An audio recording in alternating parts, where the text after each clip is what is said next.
they get their food served basically on a silver platter. And one of the reasons many tigers in captivity are huge, they are simply fat, they are obese, not good for their liver. A lot of the stuff American tigers are fed, it's basically stuff we eat, it's from supermarket. Some of the meat might have some hormones in them. The other theory is some breeders might selectively breed for bigger size because it looks impressive on display. Huge tiger, it looks more impressive than small tiger. Might be simply because they just don't exercise as much as the ones in the wild, because any cat, even in the wild, if they don't have to move, they don't move, they sleep. The scientific community has labeled these tigers as generic. They look like tigers, but are they really?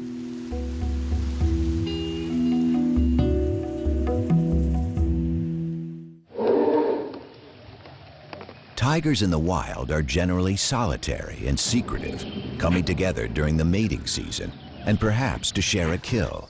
In captivity, they become very sociable with both humans and other tigers. They haven't been taught how to hunt and could starve if left on their own. Has the very essence of tigerness been bred out of them?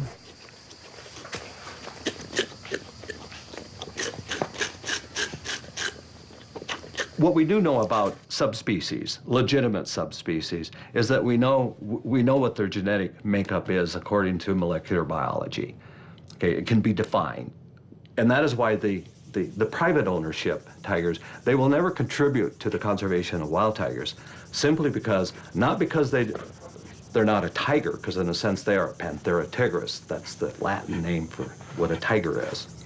But they've lost their tigerness. They've lost their tigerness, and what we mean by that is they have been inbred and crossbred to the point where no one knows what their lineages are, and everyone knows the more inbreed you have, the greater risks or susceptibility to diseases. You become less fit, and when you become less fit, your ability to survive in the wild becomes negligible. The American tiger is really a junk tiger. It is nothing more than an illusion of a tiger. In 2005, Ron Tilson and Tammy Tees worked together to stop the breeding of tigers in Minnesota. They're concerned about the conditions in which private tigers are kept. So Sabrina is supposed to be a Sumatran Bengal mix, and she's our worst abuse case we've seen. She charged the fence nonstop. Mm-hmm. Yeah. But she does have, from this up around the face and that, sort of this Sumatran look to her with the really black stripe. And she's got a lot longer. They'd welcome a federal ban on breeding and ownership if it were to pass tomorrow. I wouldn't want to see these animals abused. You can't do that. That I would lose sleep over. But I would certainly like to see them all neutered, and I would like to see them well taken care of until they die. Would that bother me? No, that would put me to sleep really well. We'll just simply lose a large number of worthless tigers that consume resources that should be spent on wild tigers, and that actually corrupt the message that we're doing something wonderful for tigers, when in fact we're not doing anything for tigers. Why are we spending all of this time and energy and money in trying to protect the right to own this, or even allowing it to happen, and putting people at risk? And I keep coming back to these same issues. I don't get it. I don't get why it isn't stopped. Conservationists have been reluctant to study or give any attention to American tigers. However, with the crisis in the wild, some of the scientific community are taking a closer look at these generic tigers. Stephen O'Brien is former chief of the Laboratory of Genomic Diversity at the National Cancer Institute. He's an authority on big cat genetics and evolutionary biology. But his work has sparked controversy in the conservation world. Is there a value in the admixture in tigers? That is, tigers that have an ancestry that includes interbreeding between different subspecies. Of course there's a value in it. It's still a tiger. Most of the tigers in captivity are considered by my friends and colleagues to be junk. because they're hybrids between different subspecies. And many of them are, but I wasn't sure how many. Stephen O'Brien's team has recently designed a method to determine the genetic makeup of big cats. So we used this DNA fingerprint technology that was developed to identify the difference between subspecies of tigers. And I said, if you take one of these tigers that we don't know, is it really a hybrid? Well, what we found was that many of them are indeed pure subspecies. They were either Bengal, or they were Amur, or they were Sumatran, or one of the living subspecies. I think the captive population should not be discounted. Good. Nice. The reassessment of these generic tigers has led to another exciting discovery. Not only are some of them purebred subspecies, they also have a rich genetic diversity, as rich as in the wild population.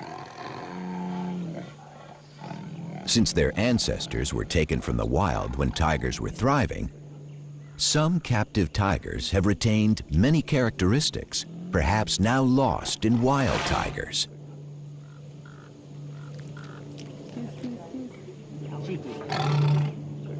Tiger conservationists have been quick to point out that the sample studied by Stephen O'Brien did not include a significant number of backyard-bred tigers. Still, he believes that each tiger counts. My personal feeling about it is we're backing up a tiger population in the wild that is not doing very well. And to tell you the truth, I'd rather have the animal alive in a few hundred years than simply lose it by exterminating all the captive animals, which is, one solution. Maybe that's not a reasonable thing. I realize not everybody agrees with that, but I really think that, when evolution creates a species as magnificent as the tiger, it only does it once, and if you lose it, it's not going to come back. It seems that some captive tigers could play a role in the survival of the species. But what about privately owned American tigers? Will they be around long enough to be part of the solution? The wild tiger population was almost 10,000 in 1990. 20 years later, there are only about 3,000 animals left, and they are vanishing faster than ever. When I first moved into this office 25 years ago, I had this big concrete wall and I wondered what I wanted to put on it. And it came to me, why don't I have the covers of magazines that are focusing on tiger issues? It starts back here, The New Scientist. Does the tiger have a future? That's what we're talking about right now. Too Late for Tigers in Wildlife Conservation Magazine. Doomed, cover of Time Magazine. The Last Tigers. Initially, I thought they were very interesting because it gave me a focus. But what happened was that this message just became such a common message. It's a little bit like the sky is falling down, the sky is falling down, and after a while, no one hears you calling. World leaders seem to be finally waking up to the dire future facing wild tigers. In November 2010, an international summit was held in St. Petersburg. The goal was to develop a strategy to save the wild tiger from extinction. Heads of state from the 13 tiger range countries set a target to double the population by 2022 and committed over 230 million euros. But is that enough? The threats facing the Asian big cat are many and serious. In August 2011, the U.S. Fish and Wildlife Service announced that it wanted to reinstate a permitting process to control the breeding of generic tigers. This would severely reduce the number of tigers bred in captivity. But for the proponents of a total ban on private ownership, things aren't moving fast enough on Capitol Hill. Along with private owners, the entertainment industry is lobbying to slow down the legislative process. I am very annoyed that this bill is in the status that it is. It's just up in the air right now because we can't, I am not going to buckle and say it's okay to breed these animals. It's a huge problem. Come in age? Yeah, she's a little fat. She's getting old. You gotta maybe try the 5. But tigers have created jobs and income. They appear in movies. They are still popular in circuses. And there's even an industry that's created a special diet for them. In these days of economic turmoil, a ban that would cost American jobs isn't easy for a politician to support. To be honest, I really don't know what the federal ban will do because like so many of the federal regulations and the state laws, there's going to be exemptions carved out of a federal ban on breeding tigers and other big cats. So the circus industry could be exempt, entertainment could be exempt. It'll be a very long process because there's a lot of money involved. From the professional's standpoint, it's a sensitive issue because they're being regulated out of the business. And, well, from the owner's standpoint, it's a sensitive issue because they're attached to the animal. And they're emotional about it. Only recently, American tigers have come under scientific and legal scrutiny, and their fate raises many questions. But if the wild population is to double, animals bred in captivity will be required for the complex process of reintroduction. Even though conservationists have every reason to be pessimistic about the future of the tiger, there is still some hope. We're on the cusp of a new revolution in tiger conservation, and that is looking at reintroduction of captive individuals back into spaces where they once lived. The big issue is, can captive tigers actually go out and live and survive on their own in the wilderness areas? The honest answer to that is, don't know. There's some who say no, they have to be taught how to do this, and they learn from their mothers, and the mother can't teach them if there aren't natural prey. But in fact, all of these are little roadblocks. All of these can be taken care of and surmounted.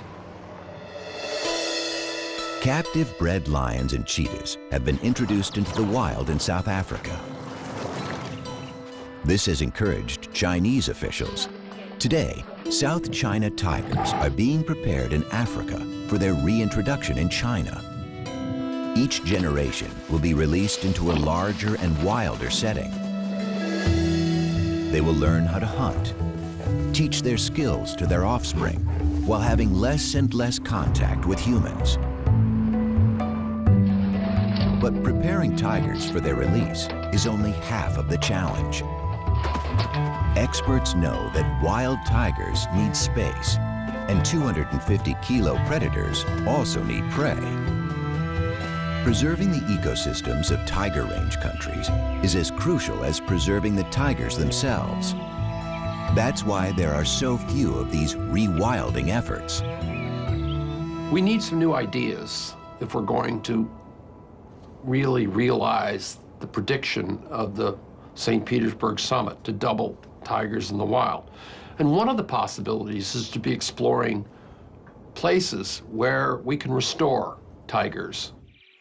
Central Asia, the former range of the extinct Caspian tiger, is a vast region with a sparse population. Countries like Kazakhstan and Uzbekistan did not participate in the St. Petersburg summit, but they